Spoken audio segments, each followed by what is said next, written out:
Olá, mais um podcast no Divã com Cláudio Paiva. Que satisfação estar aqui com vocês. Mais uma vez falando sobre assuntos que venham melhorar a sua vida. O nosso slogan é fazer a diferença na vida das pessoas. E por isso estamos aqui com um tema que vai ser muita utilidade para você, para a sua vida, para a vida de alguém da sua família. Tomara que não tenha ninguém na sua família com dependência química. Dependência química é uma prisão invisível. E eu tive o privilégio de convidar o meu amigo Sérgio para estar aqui comigo. O Sérgio é um grande amigo, Sérgio Pereira, um amigo de longa data, e ele é formado em psicologia. Daqui a pouco ele vai falar um pouco mais dele para vocês. E eu tenho certeza que vai servir muito para você que está nos assistindo, como serviu também a parte da bariátrica, que já está quase indo para o ar aí. Eu tenho certeza absoluta que o nosso podcast, No Divã com Cláudio Paiva, e hoje, sentando no Divã com Cláudio Paiva, tem o Sérgio Pereira. Muito bem-vindo, meu amigo. Muito obrigado por você ter atendido o meu pedido. Eu tenho um prazer muito grande ter você aqui. Você sabe do tamanho carinho, do tamanho amor que eu tenho por você, pela Beth, pela sua família. Fizemos muita parceria juntos. Quem é Sérgio Pereira? Vamos começar assim. Cláudio, é uma satisfação, uma alegria muito grande estar aqui. Você, para mim, além de amigo, é um irmão, uma pessoa importante na minha vida, terapeuta de responsabilidade, com grande eficiência. E assim, eu me sinto honrado pelo convite de estar aqui, né? Nós que fomos parceiros e somos parceiros até hoje, paciente para lá, paciente para cá, trocamos sempre figurinhas. E quem é o Sérgio Pereira? O Sérgio Pereira é uma pessoa que ama fazer o bem. Nós temos uma ONG em Guarapari já há 16 anos, chamado ONG Atitude, Associação Beneficente Atitude, que nasceu há 16 anos com esse intuito, ajudar as pessoas a se recuperar da dependência química. Eu sou formado em psicologia, né? A gente tem um curso de formação em PNL, Programação Neurolinguística, hipnose clínica. Você também conhece muito bem algumas técnicas que a gente vai falar ao longo do programa. Hoje eu estou atuando no CAPS de Guarapari, CAPS 2 de Guarapari. Estou também como presidente do Conselho Municipal sobre Drogas, trabalhando as políticas nessa área de dependência química. Que legal, tá vendo? Trouxemos a pessoa certa para orientar você que tem alguém na sua família que é adicto, que é dependente químico, que tem essa doença. Eu quero deixar bem claro para você que dependência química é uma prisão invisível, mas é uma doença. E tem que ser tratado como doença. Inclusive, tem o CID, né, dela, nós vamos falar. Agora, Sérgio, o que é dependência química? Como é que você define isso para a gente, para você que está em casa aí entender um pouco mais sobre isso? Como você falou, dependência química é uma doença incurável, progressiva e pode ser fatal. Classificada no CID-10, no CID, né, na classificação internacional de doenças, CID-10 F19, tem uma classificação. Então, ela é uma doença e a gente às vezes confunde muito, porque as pessoas falam, eu uso droga, mas não sou dependente químico. A questão, Cláudia, é que a gente tem o usuário esporádico, a gente tem o usuário recreativo, mas a gente tem também o dependente químico. O dependente químico é aquele que depende da substância para que a sua vida tenha sentido. Qual é a característica de um dependente químico? Ele não consegue ficar sem a droga. Ele precisa da droga para se sentir pertencente de alguma coisa. Então, se você, meu amigo, que está assistindo, você que tem um familiar, que a pessoa começa a usar droga, começa a ficar tolerante à droga e não consegue controlar, na verdade, todo dependente químico acha que para quando... Ele dá sinais? Dá sinais. O primeiro sinais é não conseguir mais viver sem a substância. Ele não consegue viver sem a substância. Ele começa a usar e geralmente o início não é percebido que é uma dependência, por quê? A dependência, ela se divide na questão genética, né? Tem a predisposição genética, por exemplo, Uma pessoa alcoolista, ela já tem na sua hereditariedade, né, o gene da dependência química e ele não precisa usar muita coisa para se tornar dependente. Tem aquele que começa a usar e usa de forma abusiva e com o uso recorrente passa a ser dependente químico. A dependente químico é aquele que não consegue mais ficar sem o uso da droga. Então, o primeiro passo do dependente qual é? Para recuperar? Não, para ele entrar nas drogas. É a bebida? Vem através da bebida ou ele pode ir diretamente usar a droga que vai deixar ele alucinado ou forte, mais poderoso, né? Porque a droga tem essa característica. Né? A porta de entrada geralmente é o álcool, socialmente, né? Aquela pessoa que fala assim, eu bebo socialmente, né? Bebe nos finais de semana, né? E ele não percebe que vai evoluir na doença. E alguns nas drogas ilícitas começam com a maconha, depois passa para o fristo e depois... O fristo, tem que explicar ao pessoal aqui em casa, né? Não é nome de banda não, né? Não. O fristo é a mistura do crack, da cocaína, junto com a maconha, coloca dentro do cigarro e acende, né? Sim. Aí faz aquela arruaça na vida da pessoa, né? O sistema nervoso central vai habituando com a droga e aí ele vai precisando de quantidade cada vez mais maiores, né? E essa dependência acaba se tornando algo presente na vida do indivíduo. Ele não vai conseguir mais se livrar dela. Existe um estudo também, Sérgio, que a gente também milita nessa área um pouco também, não profundamente, mas a gente milita nessa área. 70%, se o meu pai é alcoólatra, eu tenho 70% de possibilidade de me tornar um alcoólatra, porque está na minha genética, está no meu DNA. Se o meu avô foi usuário de bebida ou de droga, eu tenho 50%. E se o meu bisavô foi, eu tenho 25%. Então, é uma coisa assim que a gente tem que tomar muito cuidado na hora de você definir o que você quer para a sua vida. O canal de entrada de todo o processo da droga é a bebida ou existem outros caminhos também? A grande maioria é a bebida, mas agora com o crack, né? Que o crack não é uma droga tão antiga, mas o álcool é. O álcool desde o início da civilização. É uma droga lícita. E além de estar na mesa do brasileiro, né?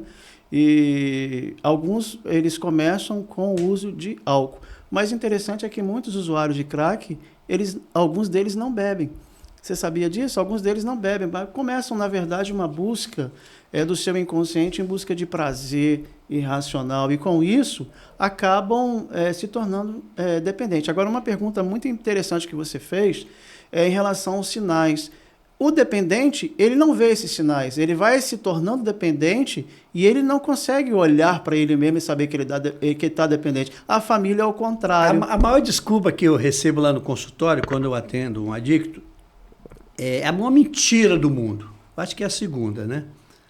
Se eu quiser parar, eu paro a qualquer momento. É assim? Sim. E não para.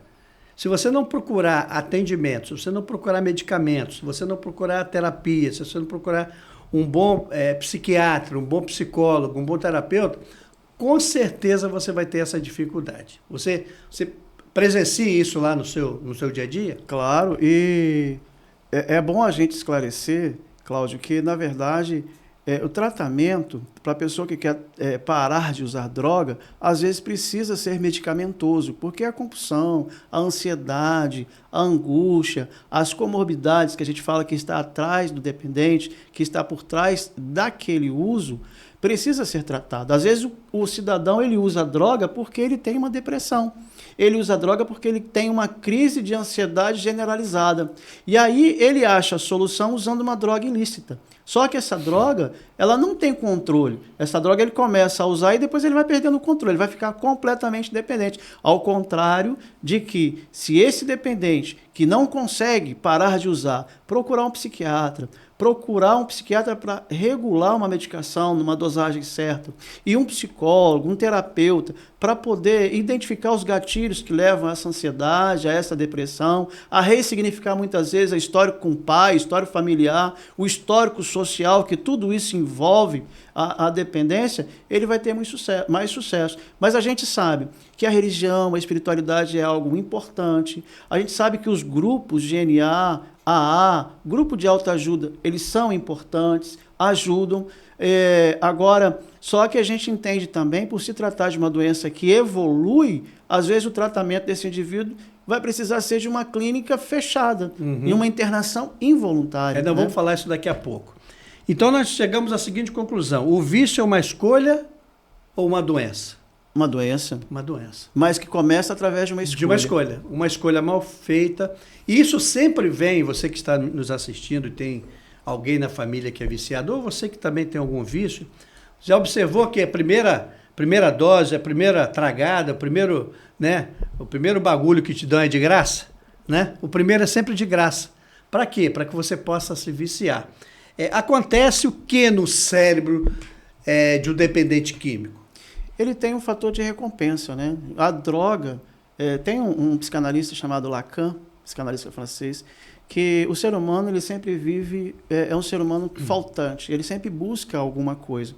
E esse indivíduo, às vezes, ele encontra na droga a satisfação de algo que lhe falta na sua existência, na sua vida.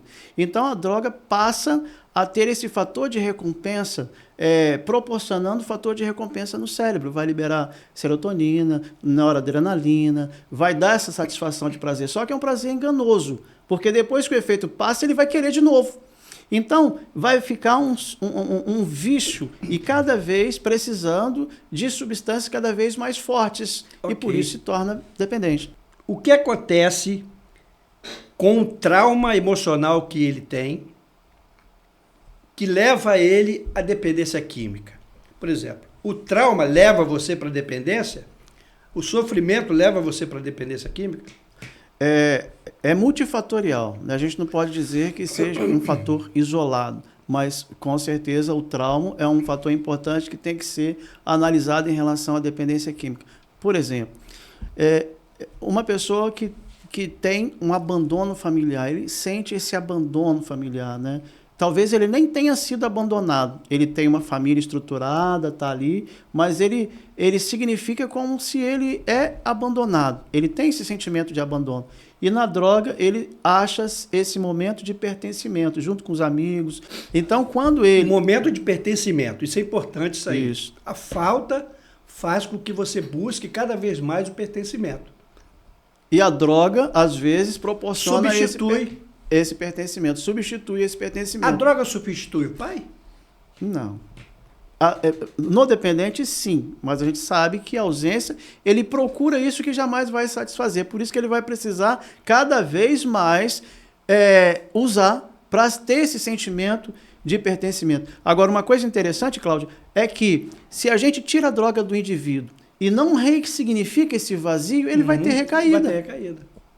Ele vai procurar a droga de qualquer maneira. Isso. E por que alguns que conseguem se libertar, eles estão numa espiritualidade porque Deus tem um valor muito grande, ou eles estão nos esportes radicais para poder liberar noradrenalina, aquele prazer gostoso, eles estão praticando exercício físico. Então tem que ser preenchido de alguma forma. Alguns conseguem abandonar quando conseguem um casamento, uma pessoa, transferir o seu amor, mas a droga vive uma relação de amor com esse indivíduo. Por quê? Porque ela preenche a falta que Lacan estava falando. Né? Então essa pergunta é interessante. A ansiedade e a depressão alimentam o vício? Sim, porque às vezes... Leva você a usar? O meu TCC foi exatamente isso, as comorbidades na dependência química. Né? O que é comorbidade? São as doenças que estão e que o cara muitas vezes não identifica essas doenças. A depressão, por exemplo, a ansiedade, o abandono, sentimentos de inferioridade, complexos, né, de inferioridade. Então, esses sentimentos são coisas que podem ser resolvidas, mas o indivíduo vai e substitui isso pela droga. Então, a ansiedade, uma pessoa muito ansiosa, ela usa a droga para poder ter um refrigério. Né? Muitos se tornam dependentes porque vivem uma vida estressante e acabam usando álcool. O cigarro, que era muito comum a pessoa aliviar a sua ansiedade usando o cigarro. É um mecanismo de defesa. Né? É um mecanismo que vai trazer isso aí para... E a família? A gente tem acompanhado alguns centros de recuperações, aí nós já trabalhamos em alguns. para algumas famílias, colocar o indivíduo lá é um alívio. Tipo assim, fica aí, que você se vira aí, vê se você cura dele aí, porque a gente vê que algumas famílias não estão comprometidas com a pessoa que está com essa doença. Parece que é um cachorro com lepra. Então, você que está nos assistindo, eu vi isso muitas vezes lá no centro de recuperação, onde a gente trabalhava, que a família nem ir lá ia. Mandava o dinheiro, pagava a mensalidade, precisava de comida, mandava comida, porque nesse momento, que é um momento crucial da doença, o que ele mais precisa é a família. Porque pode ter sido a família que levou ele a se viciar. Você também tem observado isso, que a família não tem dado aquela assistência que deveria dar? Primeiro porque a família também fica adoecida, né? Ela é codependente. Tão doente quanto, né? Muito, muito doente. Então, às vezes, por conta da doença, da dependência, que o cara se torna manipulador, mentiroso, às vezes usurpador, o cara se torna... Muitos deles acabam cometendo pequenos delitos e que acaba levando a família nessa situação também, a família fica cansada. E por isso que a família também tem que se tratar, porque ela tem que dar disciplina, né? Mas ao mesmo tempo uma disciplina com amor. Então ela tem que apoiar, mas ela tem que aprender muitas vezes a dizer não, tem que disciplinar esse indivíduo. Então ela tem que aprender. E o amor exigente, que é um grupo famoso que as pessoas podem encontrar na internet, ela dá apoio exatamente à família, porque muitas vezes a família ela participa ajudando a sustentar o dependente da droga. E outras vezes ela fica tão perdida que ela acha que está ajudando, mas ela está contribuindo para manter o indivíduo naquela situação. É igual aquela história, a gente lida com isso aqui em Guarapari, né? As pessoas que são dependentes químicos e que ficam na rua pedindo dinheiro para sustentar o seu próprio vício. Então, às vezes, contribuir dando esse dinheiro... Não é salutar. Não é salutar, porque você mantém o cara primeiro na rua e mantém o vício dele. Uhum. E como é que fazer? É uma troca, é uma negociação, é a disciplina, é para fazer com que o indivíduo entenda, né, que ele precisa controlar aquela compulsão. E o que a gente observa, Sérgio, eu sou muito crítico nisso aí, é que os governantes eles não estão muito preocupados com isso, não. Você vê que os governantes, agora você falou do CAPS 2, deve ter era um, agora tem 2. Quer dizer, sinal que a prefeitura está abrindo a visão no que diz respeito a cuidar desses doentes. São doentes que têm que ser cuidados. E eu vejo que os governos estaduais, municipais, os governos federais, o governo federal também não se preocupa muito com isso.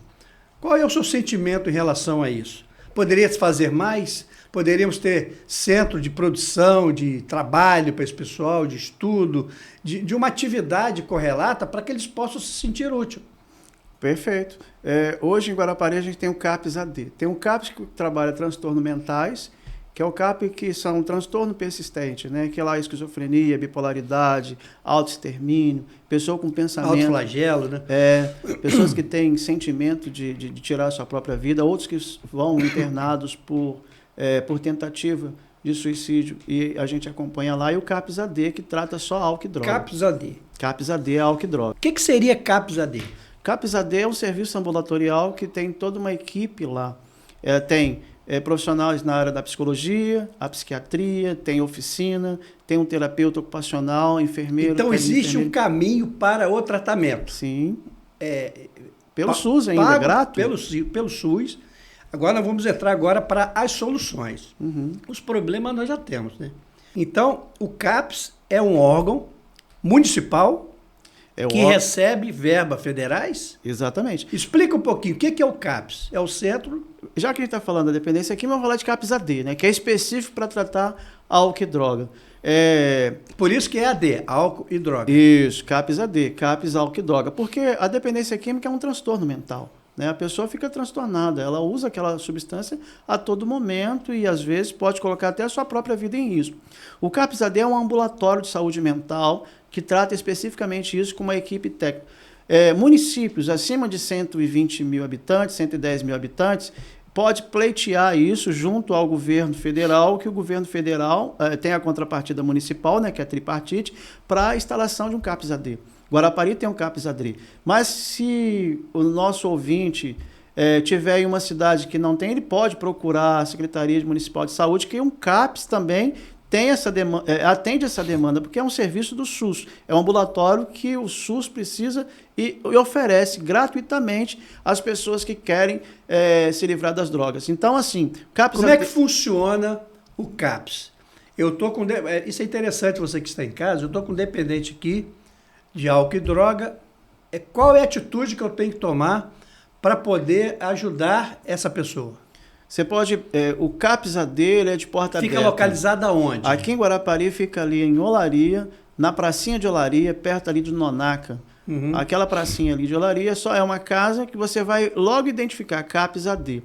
Mas se não for de Guarapari, você pode procurar a Secretaria de Saúde ou buscar no Google CAPS-AD, você vai ter lá na Secretaria de Saúde, na prefeitura mesmo, na Secretaria, sempre vai ter um CAPS se a cidade for acima de 100 mil habitantes. Ou então a Secretaria de Saúde, que ela vai ter um serviço de saúde mental especializado para poder atender.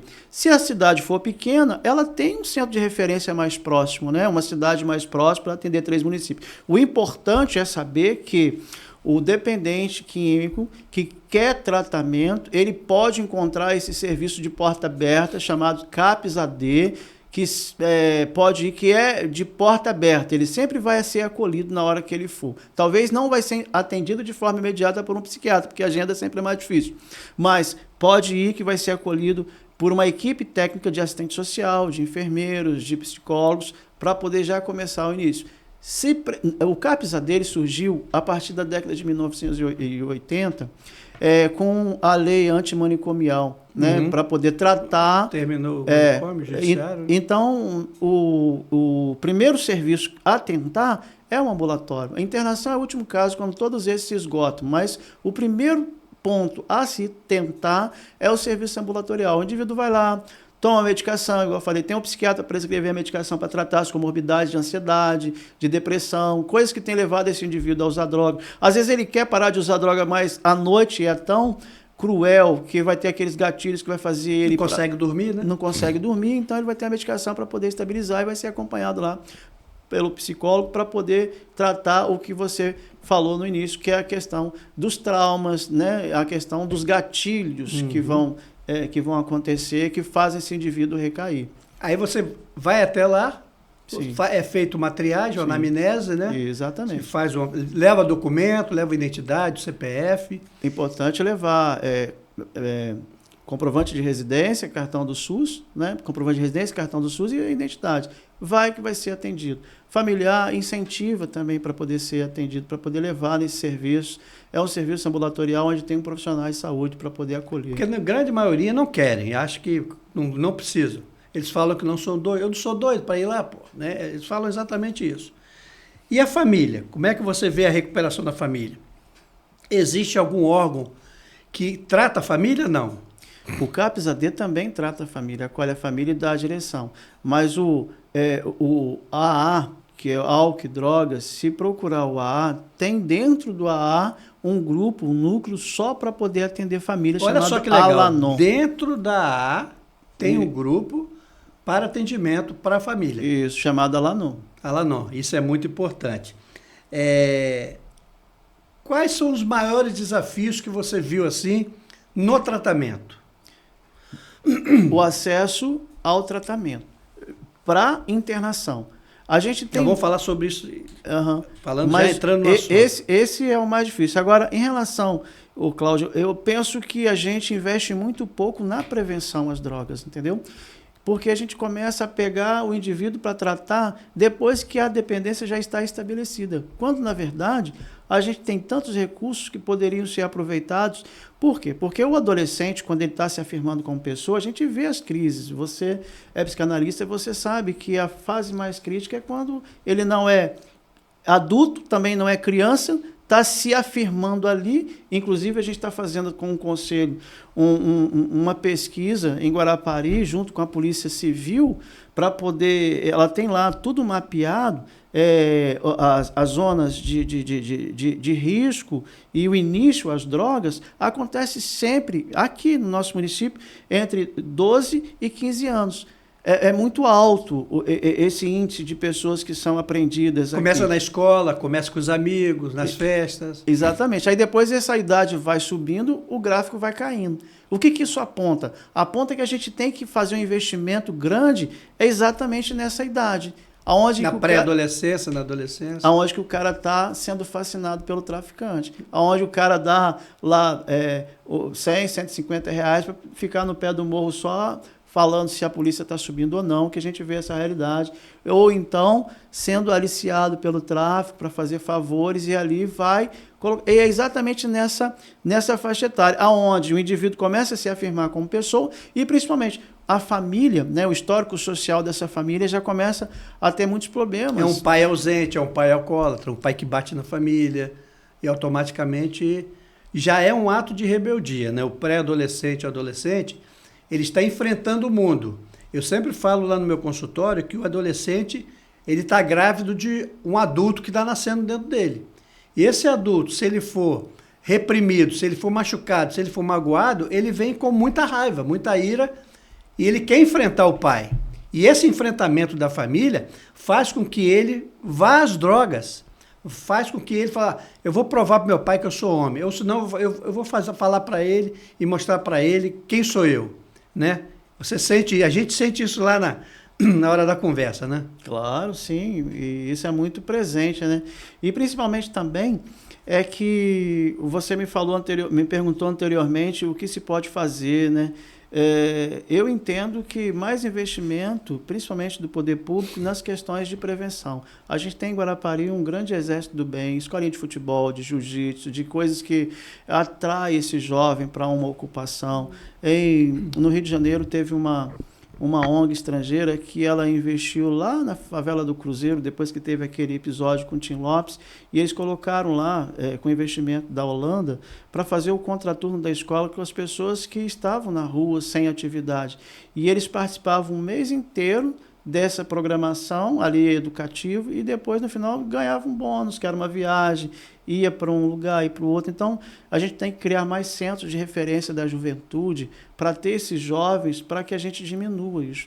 Se nós tivermos praças de esporte, atenção, prefeitos e vereadores, né? Se nós tivermos praça de esporte, tivermos mais esporte para a garotada, com certeza você diminui bastante sensivelmente isso aí. O dependente químico consegue se recuperar totalmente? Como é uma doença incurável, ele consegue ter o controle. A gente está falando de dependência química, a gente não está falando de uso recreativo, a gente está falando de pessoas que são doentes, que já estão classificados como CID, que existe uma diferença daquele que é usuário esporádico, que usa de vez em quando, e aí muitos não se tornam dependentes e param. Aí falam assim, eu parei, por que você não para? Só que o que é dependente, ele tem um controle como qualquer outra doença que é incurável, mas que tem um controle. Diabetes, hipertensão.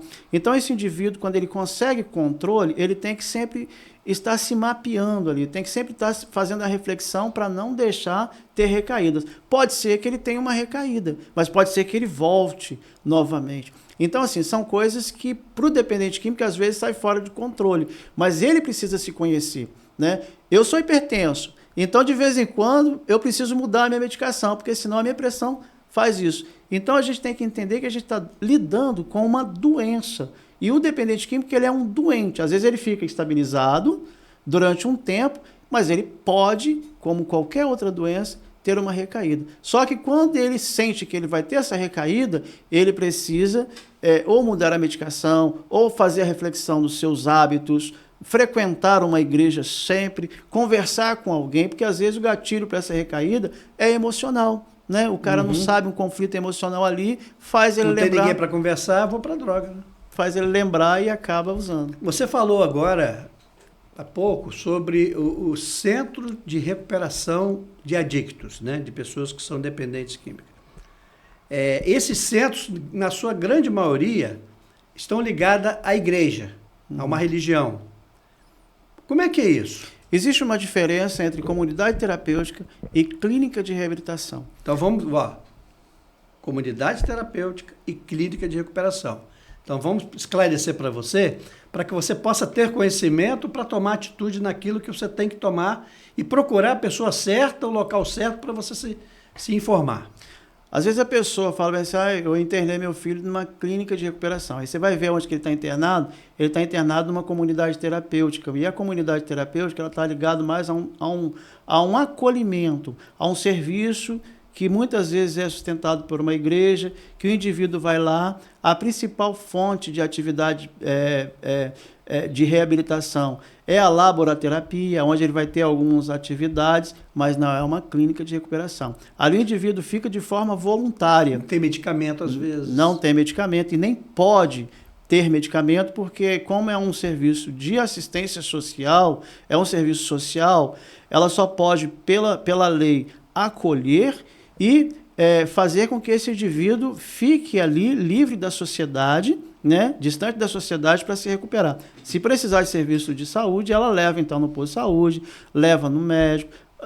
Os médicos, e nem os médicos voluntários, muitas vezes, eles podem prescrever uma medicação dentro de uma comunidade terapêutica e deixar para serem assistidas porque eles não prestam serviço de saúde.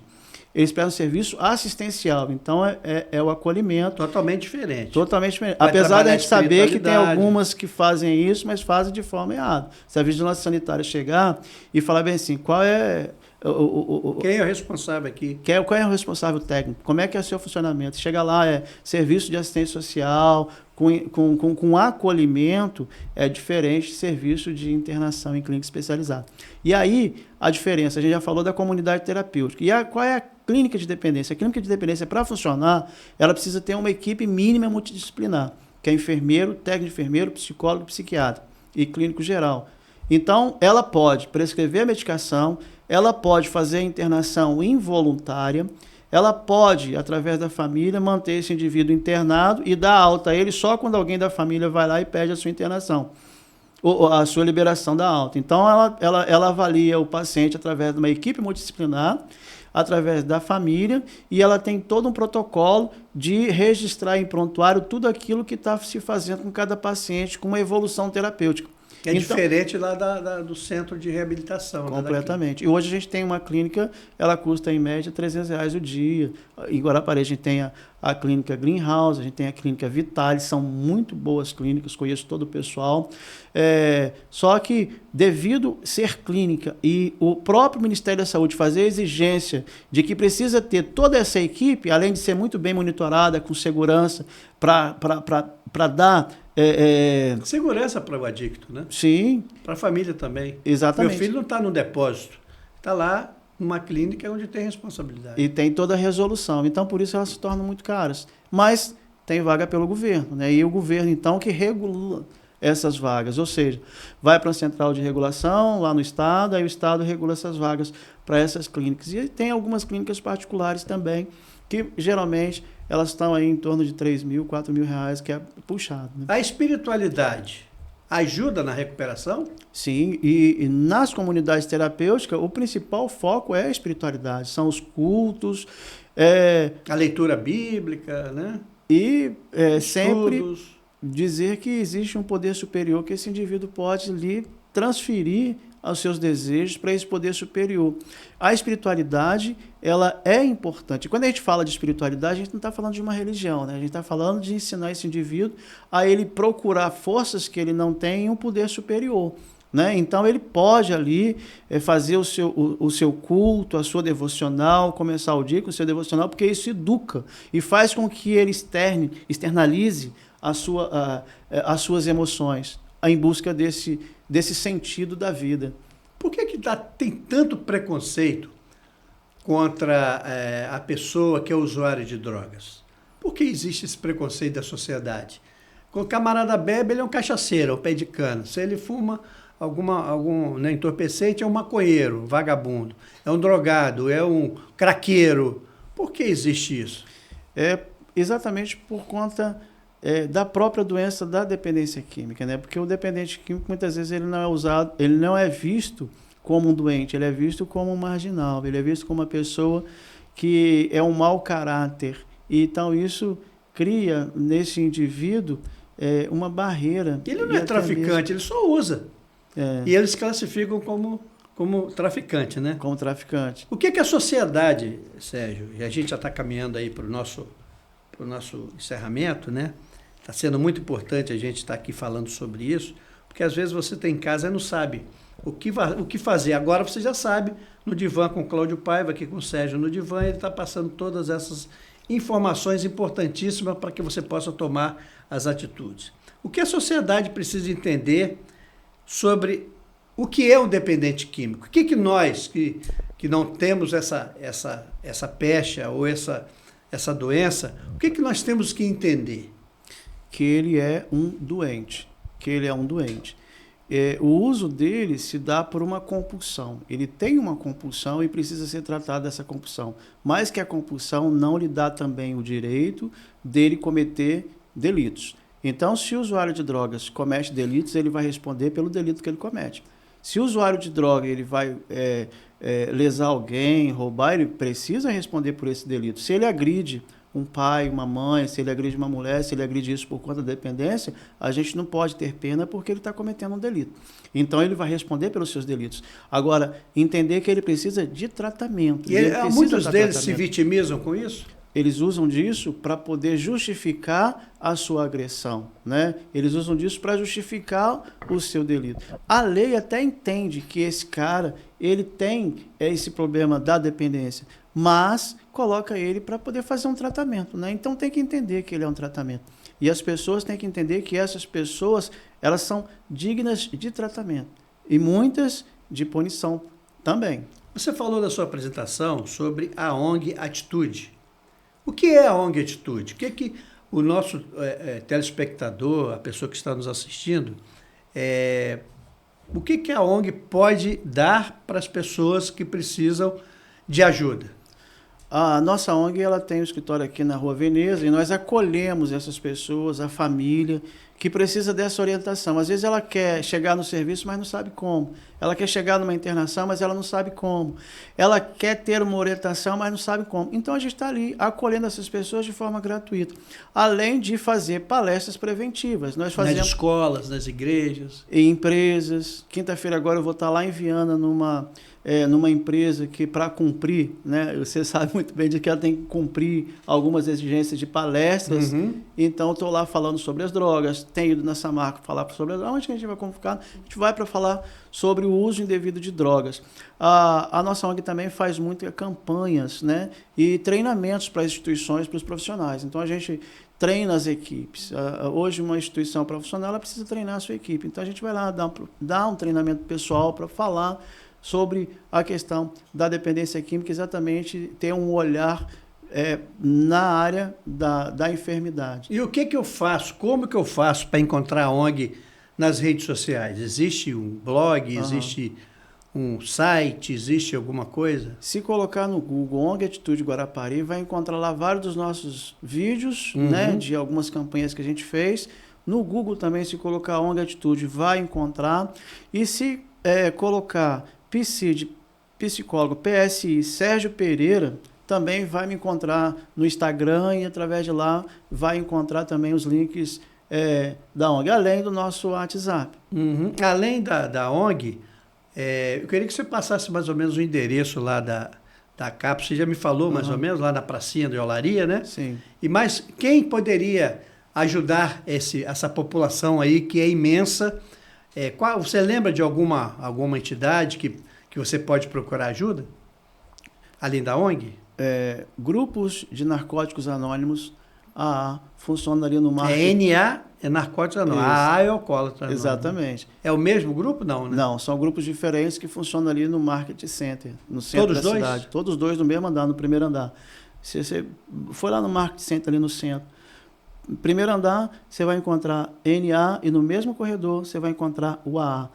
Todos os dias, a partir das 19 horas. E eles fazem o que lá para ajudar? São grupos de ajuda mútua. Você chega lá, você vai ser acolhido. Alguns devem ter já visto isso em televisão, em filmes, né? Essa roda de conversa onde os iguais se encontram para compartilhar a experiência. De repente, eu estou querendo largar droga. Eu não preciso falar nada, eu só preciso chegar lá e sentar. E o depoimento de outros, eu vou ter essa identificação. Então, o que o outro fez para se manter sem uso da droga vai servir. Então, é um grupo, é uma roda de conversa. E nessa roda de conversa, lógico que tem um monitor para poder dirigir, mas ali você vai ser ouvido se quiser falar. Mas o mais importante é você escutar. E o lema do NA e do AA é até interessante, porque você só precisa estar no grupo. Todo dia, se você for no grupo para ouvir, você sempre vai ter lá uma mensagem importante, porque a mesma dificuldade que o outro tem, talvez seja aquela que você tem, e você vai conseguir se espelhar nele para você conseguir. O CAPS é o serviço ambulatorial, funciona de segunda a sexta, ali na pracinha de Olaria, depois da escola do CIA ali... Tem telefone lá que pode entrar em contato? Tem, mas eu não lembro. Tá. É só entrar no Google. Sim. É só entrar no Google CAPS AD Guarapari e você vai encontrar. Tem lá até um mapazinho que você clica e já vai dar lá, entendeu? Lá sempre vai ter uma equipe para poder acolher. Eu queria que você trouxesse agora, a gente já está caminhando para o encerramento, Sérgio. Fiquei muito feliz de você estar aqui passando, esclarecendo tudo isso para a gente, porque a função no Divã com Cláudio Paiva é trazer a ajuda às pessoas, para que elas possam procurar, saber onde procurar, tá certo? Eu também sou terapeuta, trabalho também com essa área, só você procurar aí psicanalista Dr. Cláudio Paiva, você vai entrar lá e vai nos encontrar. Qual é a mensagem final que você traz para os pais que estão sofrendo muito e para aquelas pessoas que querem deixar o caminho da dependência química? Primeiro, para os pais. Eu quero dizer para você, pai, não desista do teu filho. E entenda que ele é um doente e precisa de atenção, precisa de apoio e precisa de compreensão. E o que eu poderia dizer para você é que se você está tão comprometido emocionalmente, procure ajuda, porque só um desligamento emocional para que você não deixe de fazer as suas coisas por conta da doença do outro. E isso a gente chama de codependência. Às vezes o vício do outro faz com que o pai e a mãe acabam adoecendo. E para você, usuário de droga, saiba que você tem uma compulsão. Se você tenta largar as drogas e não consegue, você é portador de uma compulsão. Você tem um desejo, você tem um vício e que pode ter controle. Procurando CAPS, procurando a ONG, procurando uma igreja, procurando grupos de apoio. Depende de você, depende da vontade de você. E se a vontade, só por sua vontade, não estar conseguindo, procure um atendimento psiquiátrico, procure um psicólogo para poder ter o tratamento medicamentoso para conter a dependência. Porque o que a gente tem visto são muitas pessoas perdendo as suas vidas por uso de drogas. Então, assim, pode controlar e quanto mais rápido, melhor. Porque às vezes as pessoas pensam que eu vou procurar ajuda mais tarde, depois. Aí depois já perdeu a família, perdeu o emprego, perdeu tantas coisas. Perde até a vida, né? Perde até a vida. Então procure que tem jeito. Muito obrigado, meu amigo Sérgio, pela sua presença aqui. E eu quero deixar alguns recados para você. Vocês estão vendo aqui a nossa caneca no Divã com Cláudio Paiva. A Bela Estampa está patrocinando as nossas canecas e todas as pessoas que vierem aqui fazer esse no Divã com Cláudio Paiva. Então eu quero passar para o Sérgio esse mimo aqui, que a Bela Estampa está patrocinando para a gente, é sua, para que você possa tomar a sua água. E eu quero dizer para você o seguinte, você que está nos assistindo, você quer patrocinar no Divã com Cláudio Paiva, fale com a gente. Entre aí no nosso Instagram, faça no privado, no nosso Zap também, 27 999616530. Você entra em contato com a gente, se você quiser participar com a gente aqui, nós estaremos muito felizes. Eu quero agradecer ao Flávio lá da Bela Estampa, pelo carinho que ele tem dado para a gente, fez umas camisetas também para a gente, muito bonita, a Manu está vestida com ela ali. E se você quiser participar com a gente, como patrocinador, nós teremos um imenso prazer em dar continuidade no Divã com Cláudio Paiva. Muito obrigado, meu amigo Sérgio, Deus te abençoe, te guarde, te proteja, muito obrigado e até o próximo encontro no Divã com Cláudio Paiva.